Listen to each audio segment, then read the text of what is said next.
Subscribe to our channel by clicking the subscribe button. Click the bell button and enjoy the latest uploads from our channel. So I'm here with Dr. Jeffrey Raber. Jeff, when you were in med school, or I guess chemistry is what really was your focus.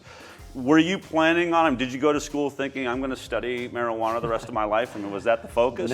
No, most certainly was not. Nope. I actually had the Nobel Prize winner at USC tell me what you do in graduate school doesn't mean that's what you do when you get out of graduate school. And that couldn't have been more true for me because I certainly didn't study anything related to cannabis in grad school. How did you get into this then? Because I think it's fascinating when you look at the lab and what you're doing there. This is going way beyond just, someone that's sitting in their backyard growing a nice plant and giving out, little buds to friends. There's a lot of science going on here. So what was the transition? Where were you and how'd you get into it? Yep, so I was an entrepreneur working on process chemistry, scaling up chemical reactions for fine chemical purposes. Some are drug intermediates or generic drug processes as well. And my brother was working at a construction company and came home and said, I think that these guys are building a dispensary for marijuana. I'm like, well, that doesn't sound legal. He's like, well, they call it medicine, and they say there's medical laws. I said, medicine, that's super fascinating. I had always done drug discovery and had an interest in medicine. So I went to the library and start to come out the other end like the Schaefer Commission, and you say, well, there's an immense amount of medical utility, and it has very, very, very low toxicity. So where its therapeutic levels are at and how effective it can be, this seems like an amazing medicine. This is something that I could really get behind because we were trained on environmentally friendly, ecologically friendly, cost effective, how do I make low cost medicines? And this one fits the bill in all of that respect. What was the first step? Did you just... So I watched the dispensary be built. Yeah. Volunteered for 2 weeks in there to really understand what was going on and see a lot of people that said this really helps me and I benefit in which fashions for them. But was still very apprehensive and nervous about getting into the industry. I had my own medical needs that I thought would be benefited from the medicine as well. And in the beginning of 2009, when President Obama got into office and said, I'm going after drug trafficking organizations and not medical patients, that was the green light for me. And I said, I'm definitely not a drug trafficker, no interest in doing any of that, but I would love to make medicines, and I see this immense opportunity to understand a field where there was not much understood. And if we can lead with science, we can help lawmakers, regulators, doctors, patients, and the public at large really understand the utility of the plant and take it to the next step. Were you, so if you were involved in 2009, you made this jump. We only recently, just this last year, finally passed laws in California to legalize. Did the legalization of marijuana affect you? Was it something you were hoping for? Were you against it? How was that going to affect your business? So it certainly will affect it by formalizing rules and structure inside of California. So you can get a license from the state and be a clear operator in everyone's minds. That's a huge advantage in any respects. So I think that was well needed, and we were certainly happy to see that happen. That was a necessary thing. Before that, everything in California was very misunderstood, and the laws were not clear-cut or very straightforward. So no one was understanding what needed to be done or how it should be structured. You see other states with great laws and regulations, and we were really engaged with the regulator and the lawmakers to try and make sure we could get things well written here so that you can operate effectively and deliver medicine to patients in need. Now, you weren't like these other people. I have a distant relative that owned a dispensary and is always hoping, they legalize it. It was just medicinal or, all these, because it was going to be, it's a huge cash boom. Boulder, Colorado, where I'm from, you've got new roads, jungle gyms, you name it. They're paying for everything in Colorado using this huge funding source. But, as a laboratory, I wouldn't have thought that would, what's the boom for you? Except that what I thought was interesting is you're actually involved in part of the system now, that people, now that it's being, that's been legalized, you have regulations, correct? Yep. And mandatory testing. Mandatory testing, which, this is one of those things that we never think about when we think about legalizing something, is now all of a sudden the quality is going to be looked at. So what are the types of things you're testing for that you think, what does the government care about as far as, how do you test, It's a consumer protection standpoint. So you look for things like microbiological contaminants, bacteria, E. coli, listeria, things of that type that could really make people sick. Pesticides are another set of compounds. I use that in herbicide, rodenticide, pesticide, all of those types of You're testing for all that these things. may be sprayed on the plant during the cultivation process. And then residual solvents that may be stuck around inside of oils or concentrates through their manufacturing process as well. So those are all required in addition to potency testing, foreign matter and filth to make sure no one put bad things in the buds either, and as well as moisture content. So those are all required, and in 2019 it'll be required to test for heavy metals as well, the big four: lead, mercury, cadmium, and arsenic. Wow, that's fantastic. I mean, I kind of wish our food was being tested that well. Well, the Food Safety Modernization Act is supposed to bring that in line, but a very small portion of your food is tested very, very well, I would say. But I think this cannabis opportunity is a way for people to look at plants differently, look at sustainability differently.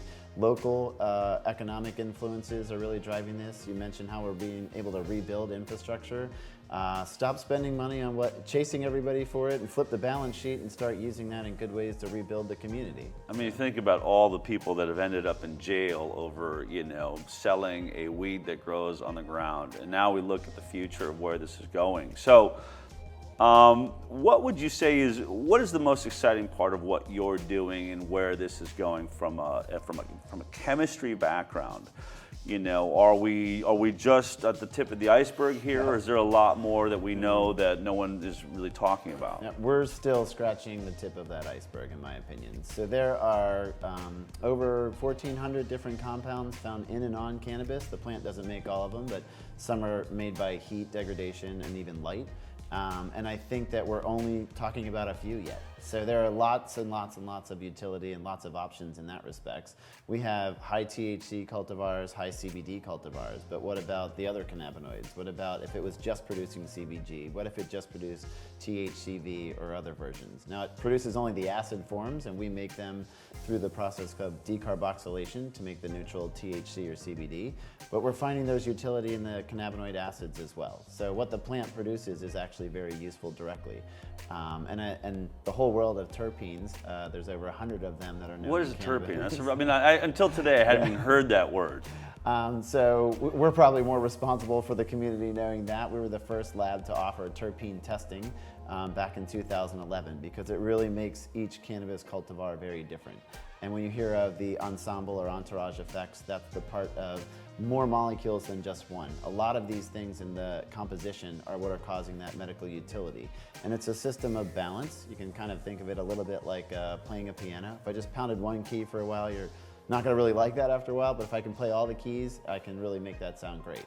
And that's why all of those other molecules are of interest. So other cannabinoids and terpenes, and there may be more like flavonoids and other stuff as well that we find to be exceptionally useful. And all of them together is what's really the most important part. So. Well, how's this industry working? Are you all on your own? Are you this mad scientist working with flavors, THC levels, CBD levels, or do other scientists come in and work with you and say, look, I don't have a lab myself, or here's what I'm looking at, or do doctors come to you and saying, I'm working with this type of patient?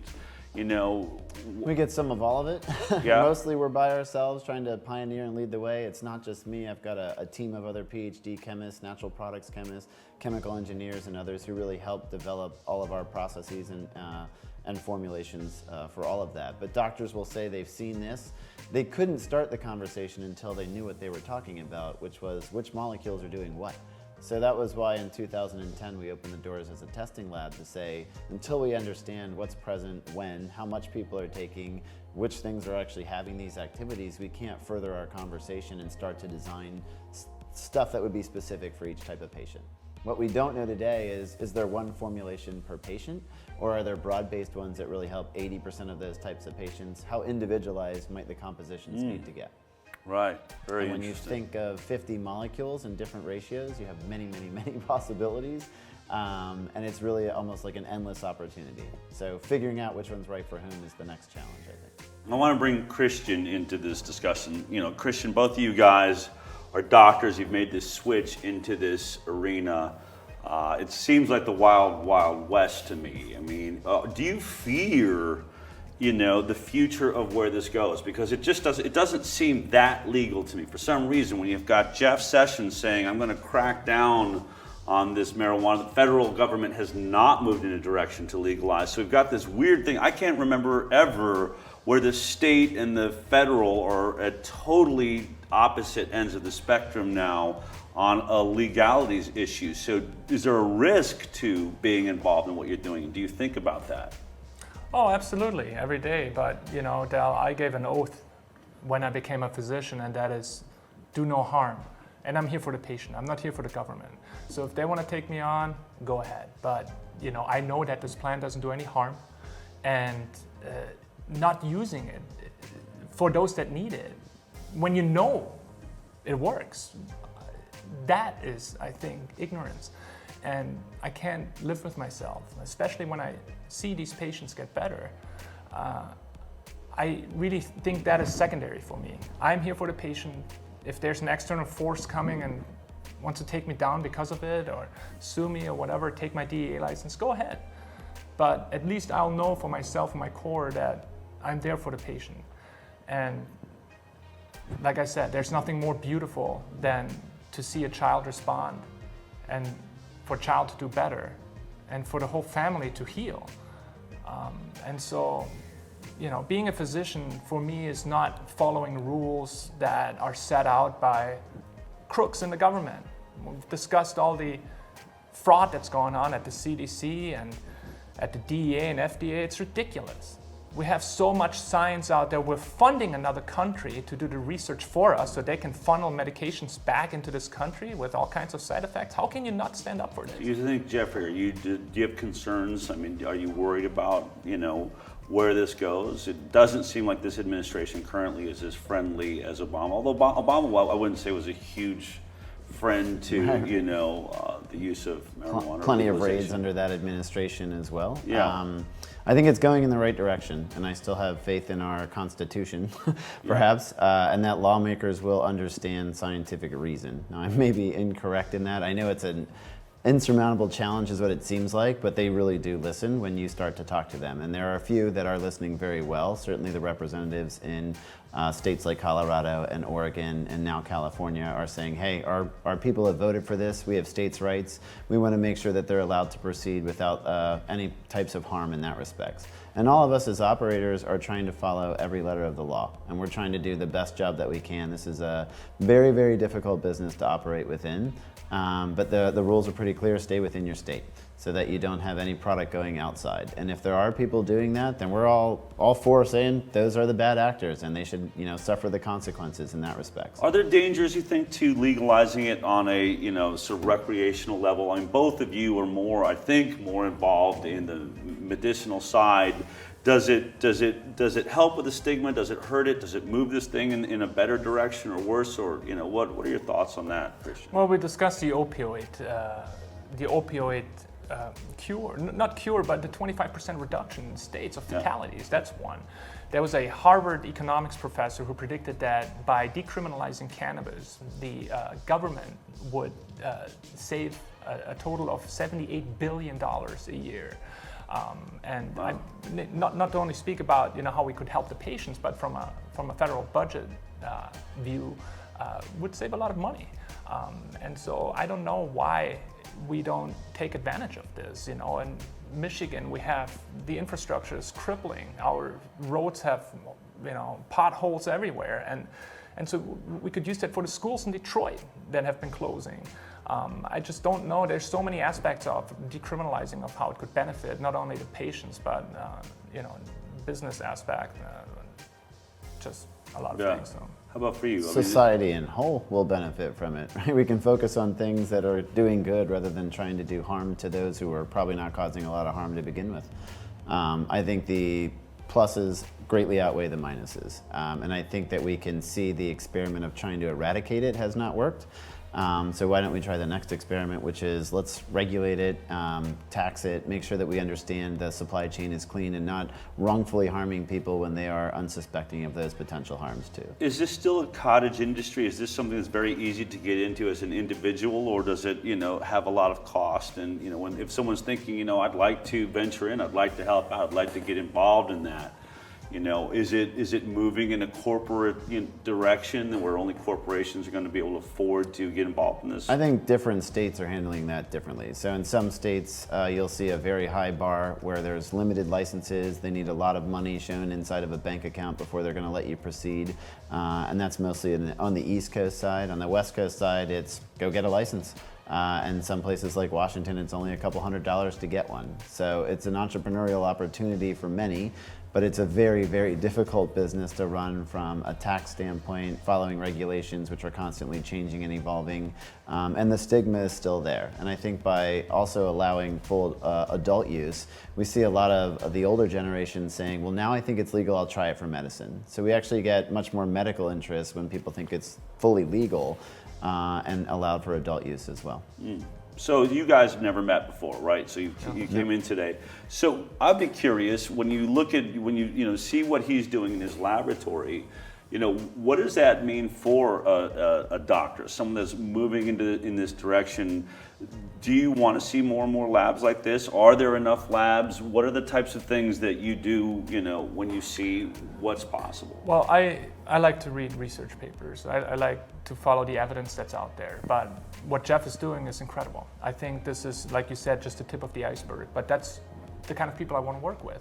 If you have autism, we know, that's at least what I'm thinking, is that THC is definitely required. CBD-only products don't work for autism. I was going to ask you about that, yeah. And I could explain that on a molecular level why that is. It has to do with the receptor affinities of how strongly THC binds to certain receptors.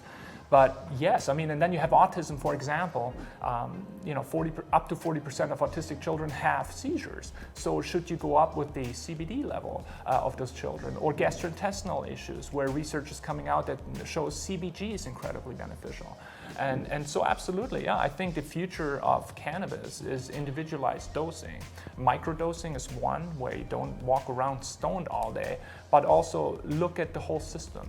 Do you have a genetic mutation that doesn't code for certain cannabinoid receptors? Do you have GI issues? Do you not have them? Do you have seizures? So like you said, there's a whole garden variety of possibilities of these cannabinoids, how you can dose them. And so yeah, absolutely, that's what I want to work with. And I really like what you're doing, Jeff. So thank you. What's the most exciting thing on the horizon right now that you're looking at that maybe you could share with us?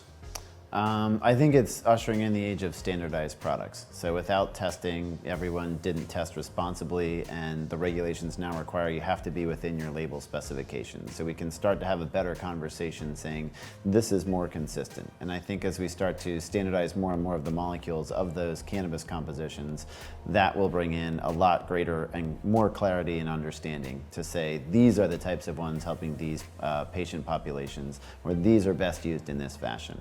I think the next thing that will come will be evolution of the cultivators, where they'll start to pick up different breeds for different reasons. They had all been pretty much geared towards just THC. CBD is still a little bit more rare than we would like, but I think they're understanding, now that I can invest in infrastructure, what's the next new one that I can go after? And we'll see breeders kind of really take hold and do some really interesting things in that regard. Are there people out there that are really just focusing their growing on the medicinal side, on the medical side, on trying to create strains, or is it still driven by, man, this stuff really just gets you jacked up? Predominantly that, but there are a lot of people interested in the medical side, and I think laboratories really enable them to do a much better job in going after new and novel things and standardizing what they're doing so that they could be consistent to develop and deliver that consistent medication. Christian, as we're closing up here, is there anything you'd like to sort of share with fellow doctors out there that may be interested but are afraid to get involved? What would be your recommendation to the future of doctors that are working with patients, like seizure patients and things, that are using all these pharmaceutical drugs, maybe not having the effect they want? Should they be afraid? Should they hang on? What is your recommendation? My recommendation is look at the patient. What benefits the patient the best, and what does, instead of personal gain. If I send patients with seizures, they go back to the neurologist, and the neurologist says, absolutely not, don't use cannabis, but the patient says, oh, but it does work, it reduces my seizures. I said, no, don't do it. And so just to be more open-minded, educate yourself. You have an MD behind your name, or DO, read about it. What are your concerns? Bring them to the table so we can discuss this. Why is there no open debate about this? Why is, this not in the media? Those that hold, you know, the keys to the gates, why don't they come to the table with scientists like us and discuss what their concerns are? And just...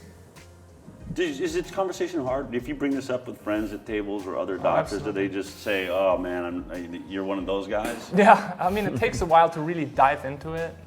Like I said, we can discuss this to a molecular level, you know, with all kinds of studies, but oh, absolutely, they think I'm just using pot, you know, they think of using a bong on your autistic child. It's kind of, you know, a little bit ridiculous, but you know, it just takes time. So, and people don't want to listen. They're too busy. They need to pay for their kids' college, you know, and they have patients to see. They have 50 minutes per patient. They come home, they're tired. So who has time to dive into something that's so stigmatized over the decades that they really don't believe that this could be of any benefit? But we're at the beginning of this, and you know, I encourage everyone to look at these videos at least, and then really see what science do we have right now that is really good evidence, and study those papers, and then, you know, ask questions, and, you know, don't be afraid. What do you say to other chemists that are out there that, you know, I mean, there's this, you're obviously not going to get it all done yourself. When you just talk about this thing sounds so complex. I mean, there's so many different elements here that could be being investigated. I personally, I mean, with you, if we can heal people, if there's a, you know, I mean, it's amazing how many different things. I mean, we haven't even talked about hemp, and you can create plastics and fuel, and I mean, it's just incredible. I mean, I think to myself all the time, how is it possible that maybe the greatest plant on the planet? I mean, sometimes I wonder, is it possible that we threw away or made illegal this one thing that covers so many different parts of our lives in, you know, newspapers and paper. We cut down forests, but you can create the same amount of paper with hemp, you know, overnight. You can cut it all down, and the next year it grows just as high. You don't destroy 50 years of growth. I mean, just so many elements around this. You know, how do we what do we need to say to more chemists to get in here? I mean, this is a sustainable job. Yeah. Like, come on in, and it should be one that doesn't get exported and one you can keep. So I would really encourage all of them to really take a look at it, and more scientists should come rushing in, because I think history will look back and see that this is probably one of the most useful plants that we've ever been blessed with. So we should really do everything in our scientific power to go after understanding it to the, you know, fullest degree possible, and do what we can with it, because I think it offers a ton of utility in many ways. Awesome. I really want to thank both of you guys for coming in and sort of bringing us up to speed on a little bit more of what's going on. It's certainly a topic that I want to read more about, and I know it's risky. I know it's, you know, you guys are on the front lines up there taking, you know, medicine and something in a new direction. So I'm always honored to have people like you join us. Thanks for coming to HighWire. Thank you for the opportunity. You bet. All right, great. All right. Okay. Yeah.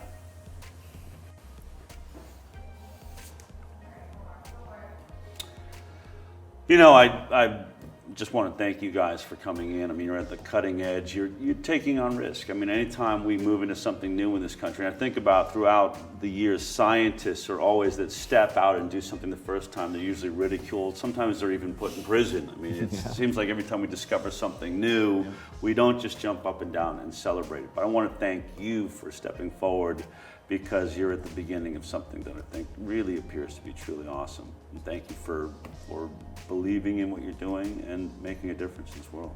My pleasure. Thank you, Dale. Thank you.